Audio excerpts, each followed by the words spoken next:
अस्सलाम वालेकुम, मेरा नाम है शाहज़ेब हाशमी और ये है BYD शार्क 6 DMO 2025 मॉडल। और ये गाड़ी डालों की वर्ल्ड में एक प्रॉपर रेवोल्यूशन है। ये बहुत ज़बरदस्त गाड़ी है, इस तरह से कि ये इंतहाई फास्ट है और है भी बिल्कुल साइलेंट। अभी ये गाड़ी ऑन खड़ी हुई है लेकिन इसका कोई डालों वाला शोर नहीं है। फिर इसके अलावा ये फ्यूल इकोनॉमी के लिहाज से भी अच्छी है और इसके अलावा फीचर्स के लिहाज से भी बहुत ज़्यादा इक्विप्ड है। इससे पहले इस गाड़ी का मैंने एक फर्स्ट लुक रिव्यू किया था, लेकिन इसके बाद हमने इस गाड़ी की प्रॉपर ड्राइव रेस वगैरह भी की है और गाड़ी को कुछ टाइम यूज़ करने के बाद अब मैं कह सकता हूँ कि ये गाड़ी पाकिस्तान का सबसे बेस्ट डाला है। इस तरह से कि ये हर लिहाज से पिछले किसी भी डालों से बहुत ज़्यादा बेहतर है। ये सब मैं कवर करूंगा आगे जाके कि किस तरह से, और इसकी टेस्ट ड्राइव भी करेंगे। बट फिलहाल अगर बात की जाए सबसे पॉइंट चीज़ की तो वो है इस गाड़ी की प्राइस। तो इसकी डिमांड 2,14,00,000 रुपए है। ये फ्रेश साइकिल मोटरस्पोर्ट के पास अवेलेबल है और अगर आपने इसके बारे में कोई इन्फॉर्मेशन लेनी है तो आप दिए गए नंबर पर कॉल कर सकते हैं या फ्रेश साइकिल मोटरस्पोर्ट को विजिट कर सकते हैं, जो कि रावलपिंडी में DH2 के गेट 1 के अपोजिट लोकेटेड है। हमारी एक और ब्रांच भी है रावलपिंडी में मरी रोड पे। Overall it's a great pickup truck and today I am going to review it.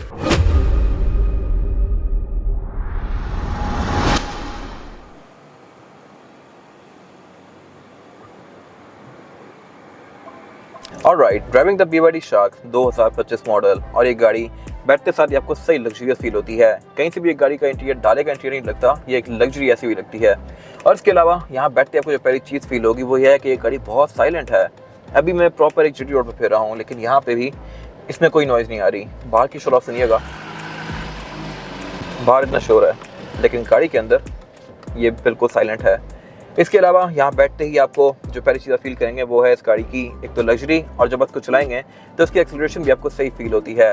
वैसे आप इसको अगर चलाना शुरू करें तो ये गाड़ी PHV पे होती है और इसका भी एक अलग ही एक्सपीरियंस है। ये गाड़ी बिल्कुल साउंडलेस चलना शुरू होती है और जैसे आप इसको फ्लोर करते हैं तो ये सही उड़ती भी जाती है। ये क्योंकि है ऑल व्हील ड्राइव तो इसमें कोई व्हील स्पिन वगैरह भी नहीं है, इंजन का शोर नहीं है, टर्बो का लैग नहीं है, तो आपको एक क्लीन पावर फील होती है इस गाड़ी के अंदर।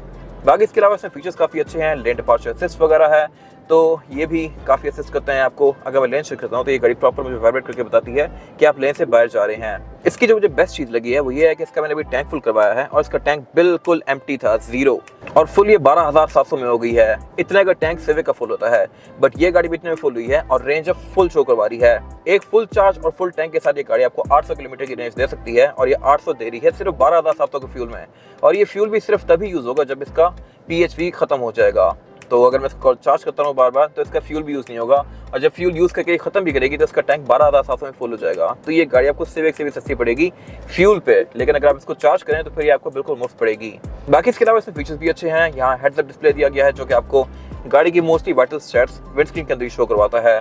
फिर इसमें टेक्नोलॉजी बहुत एडवांस है, इंटीरियर की फील ज़बरदस्त है और सबसे इंपॉर्टेंट चीज़ गाड़ी की ड्राइव में एक चीज़ मैंने वियर्ड नोटिस की है, ये छोटे मोटे खड्डों पे गाड़ी बहुत ज़्यादा उछलती है लेकिन बड़े खड्डों को ये गाड़ी आराम से पी जाती है। अगर इसी ब्रेकर से गुजारें आप तो ब्रेकर ये फील ही नहीं करवाती। इसी तरह खड्डों वगैरह में ये गाड़ी इतना फील नहीं करवाती, लेकिन अगर रोड थोड़ी सी बम्पी है तो ये बम्प्स बहुत ज़्यादा फील कराती है। I am not sure why, ये इसमें एक चीज़ है। अभी इस गाड़ी का stand still say 0 to 100 check करते हैं। ये मैंने कर लिया शीशा ऊपर, 3, 2, 1।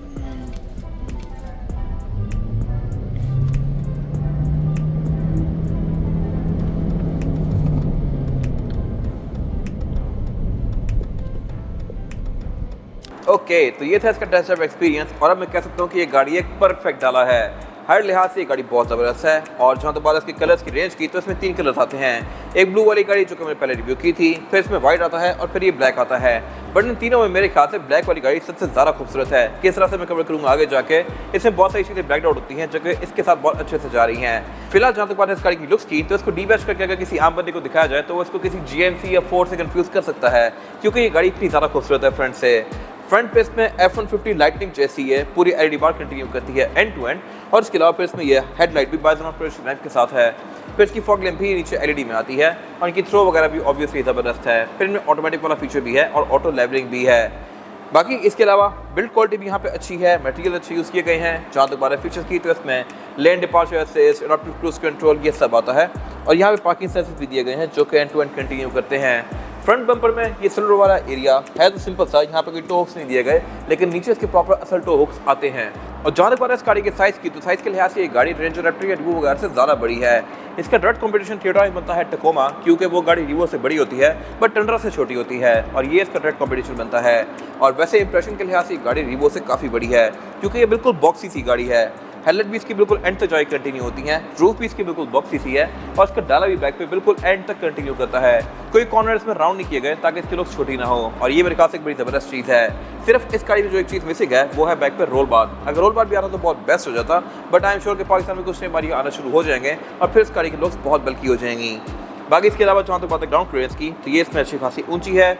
मोस्टली चीज़ें ब्लैक आउट हैं ताकि इस गाड़ी की लुक्स काफ़ी रोबस्ट और स्ट्रॉन्ग सी आएँ, और इसलिए मैंने कहा था कि ये गाड़ी ब्लैक में ज़्यादा अच्छी लगती है।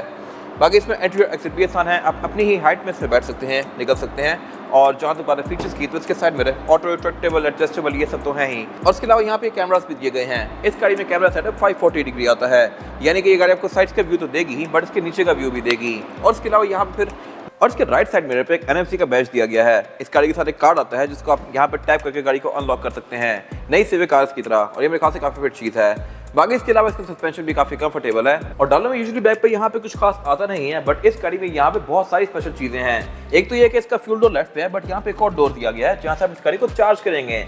ये प्लग इन हाइब्रिड है, और इसमें चार्जिंग के जो ऑप्शन हैं ये है 7 किलोवाट नॉर्मल चार्जिंग और 55 किलोवाट फास्ट चार्जिंग।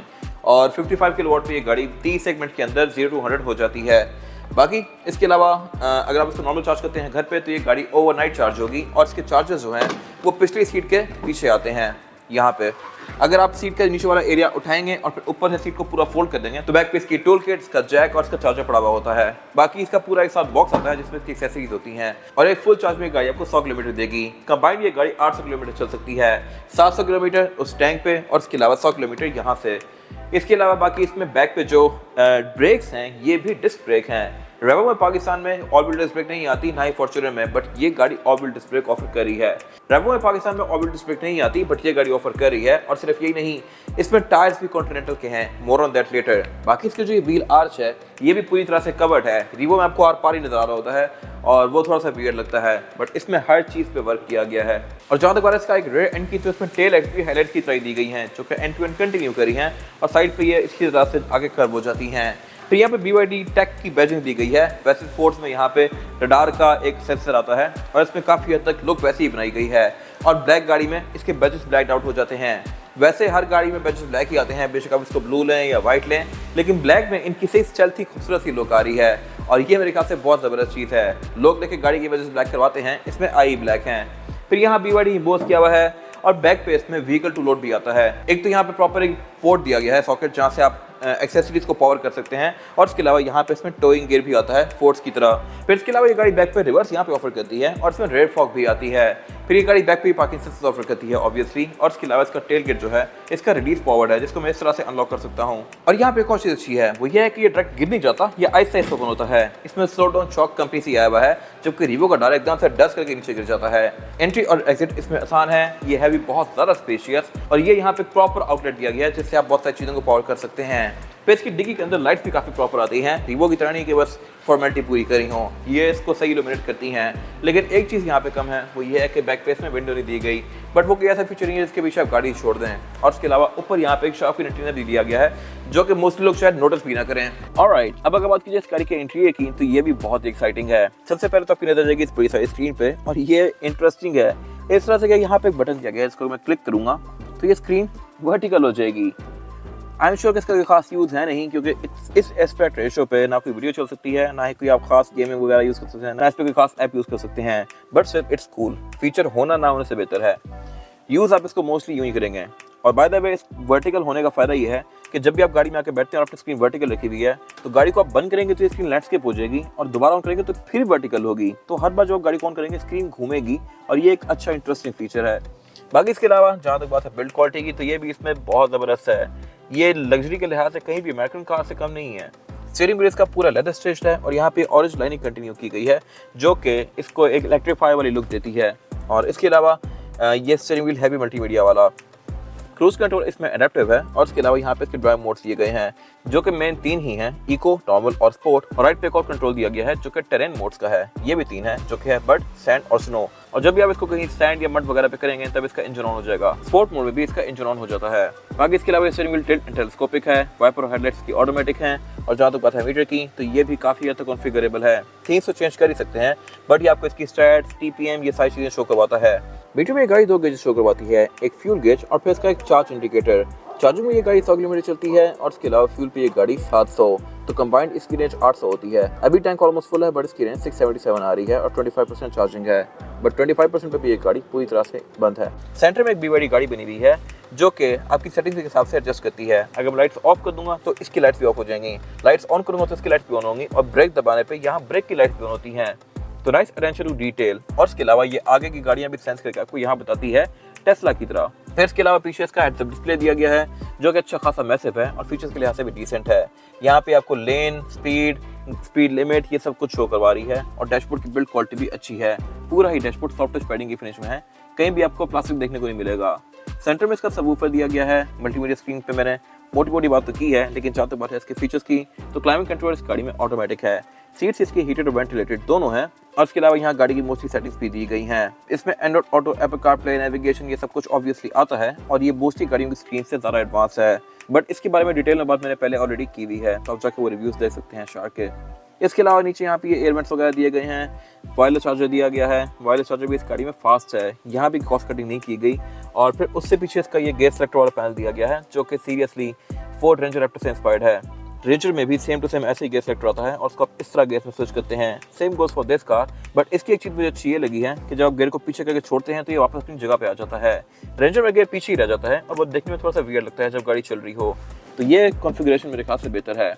फिर पीछे इसकी लैम्बो स्विचेस दिए गए हैं। लैम्बोर्गिनी में इस तरह के स्विचेस आते हैं जिनको आप दबा के गाड़ी को ऑन ऑफ कर सकते हैं या फीचर यूज़ कर सकते हैं, वो यहाँ भी दिए गए हैं। और इसके अलावा फिर यहाँ पे कुछ और कंट्रोल्स हैं जो कि AC वगैरह के हैं। बाकी बैक पे normal cup holder, centre console दिया गया है। सेंटर कंसोल भी 4 आउटलेट्स हैं और यहाँ पे ग्रैब हैंडल्स दिए गए हैं, ऑब्वियसली क्योंकि गाड़ी एक ऑफ रोडर है तो उसमें ये चीज़ आपको मोस्टली देखने को मिलती है। बाकी जहाँ तक बात है सीट्स की हैं पूरी ही लेदर की फिनिश में, बट ये परफोरेटेड भी हैं। इनमें पंच होल्स हैं जहाँ से ये गाड़ी आप पे हवा थ्रो करेगी और ये सीट्स हीटेड भी हैं। फिर ये इलेक्ट्रॉनिकली एडजस्टेबल भी हैं और इसकी डोर पैनल की क्वालिटी भी काफ़ी अच्छी है। इन पे भी आपको प्लास्टिक शायद ही कहीं पे मिले, ये आर्मरेस्ट वाले एरिया में थोड़ा सा है, बाकी मोस्टली डोर पूरा ही लेदर का है, तो मेरे ख्याल से क्वालिटी के लिहाज से इसके पूरे नंबर हैं। चारों ही विंडो सिंगल टैप वाली हैं। साउंड सिस्टम इसमें डायन ऑडियो का है जो कि चाइना में एक हैवी शिट है। और इसके अलावा आपको राइट पिलर पे यहाँ सेंसर नजर आएगा जो कि अगर आप कहीं स्नैप बनाए तो उसमें काफ़ी ज़्यादा रेस थ्रो कर रहा होता है, बट ये सेंसर फटीग वार्निंग का है। जैसे आप डिस्ट्रैक्ट हों या आप लेजी फील करें हों या फिर आपका हाथ स्टीयरिंग से हटे तो ये आपको वार्न करता है। और फिर इसके जो माइक्स वगैरह हैं ये यहाँ पे दिए गए हैं जो कि ऑडियो रिसीविंग को ही बेहतर बनाते हैं। इस गाड़ी में सिर्फ एक चीज़ जो रह गई है वो है panoramic roof. Ford panoramic roof offer करते हैं, लेकिन अगेन वहाँ भी एक कैच है, वो ये है कि टॉप ऑफ लाइन फोर्ड में आपको पैनोरामिक रूफ देखने को नहीं मिलेगी। फोर्ड F-150 का बेशक आप रैप्टर देख लें या रेंजर का भी रैप्टर देख लें, दोनों में ही ना सनरूफ है ना पैनोरामिक रूफ है, तो वो गाड़ियाँ टॉप ऑफ लाइन गाड़ियों में हार्ड टॉप ऑफर करती हैं, तो आई अस्यूम कि ये भी उसी से इंस्पायर होकर हार्ड टॉप दी गई है यहाँ पे। बाकी इसके अलावा एयरबैग की गाड़ी 7 ऑफर करती है। फिर जहाँ तक 12 में एंट्री एग्जिट की तो ये भी आसान है, यहाँ प्रॉपर ग्रैब हैंडल्स दिए गए हैं और केबिन लाइट्स दी गई हैं जो कि ऑन टच से होती हैं, तो ये मेरे ख्याल से बहुत ज़बरदस्त चीज़ है। टच वाली केबिन लाइट्स लेक्सस में आती होती हैं यूजुअली। बाकी इसके अलावा माइक्स यहाँ पे भी दिए गए हैं, तो गाड़ी में कोई बंदा बैठ के बात कर रहा हो अगले बंदे को आवाज़ प्रॉपर जाएगी। और स्पीकर्स यहाँ पे भी दिए गए हैं, ऊपर यहाँ ट्यूटर्स हैं, डोर्स में स्पीकर्स हैं, तो साउंड सिस्टम भी इसका ऑब्वियसली अच्छा ही होगा। और इसके अलावा बाकी विंडोज़ में प्राइवेसी वाली हैं, ये भी एक अच्छी चीज़ है। डोर्स पे बैक पे भी चिप आउट नहीं किया गया, सेम क्वालिटी है बैक पे भी जो कि फ्रंट पे है। और इसके अलावा ये गाड़ी सेंटर में सेंटर कंसोल भी ऑफर करती है जो कि यूजुअली डालों में नहीं आता। इसमें 2 कप होल्डर्स हैं और बाकी जहाँ तो बात है अमेनिटीज़ की, तो इसमें यहाँ पे एयरवेंट्स भी दिए गए हैं सेंटर में और पावर आउटलेट्स भी आते हैं। हेडरेस्ट भी इसमें 3 रेयर पैसेंजर्स के लिए दिए गए हैं, सीट बेल्ट्स भी हैं, एयर बैग्स भी हैं और आईएसओफिक्स के पोर्ट्स भी हैं जो कि सीट्स के पीछे दिए गए हैं।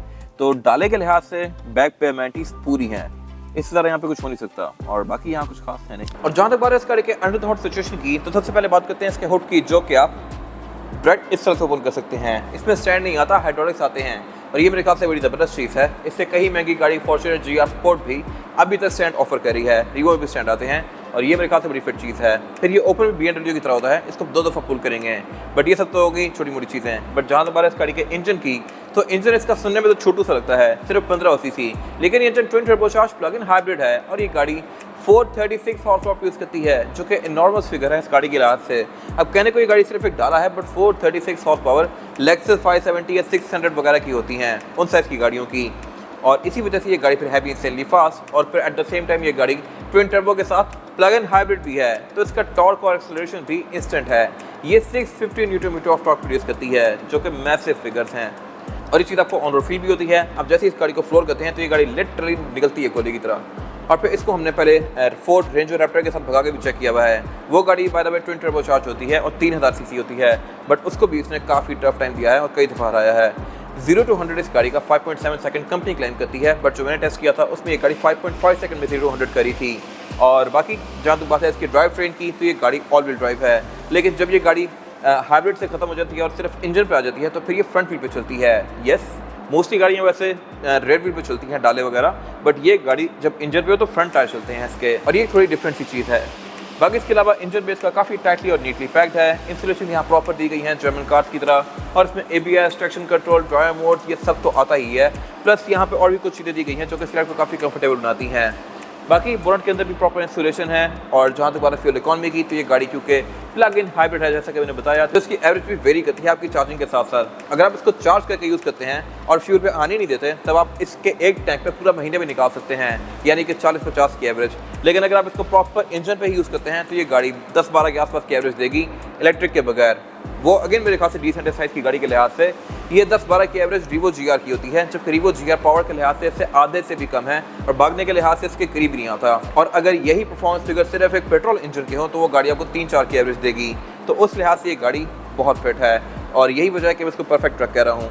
और जहाँ तक बात है इसके टायर साइज की, तो ये है इसमें 265, 65 और 18 टायर कॉन्टिनेंटल का है। ये बड़ी ज़बरदस्त चीज़ है। और इसके अलावा इसमें डुअल कॉम्बिनेशन में है, ग्लॉस ब्लैक और सिल्वर के।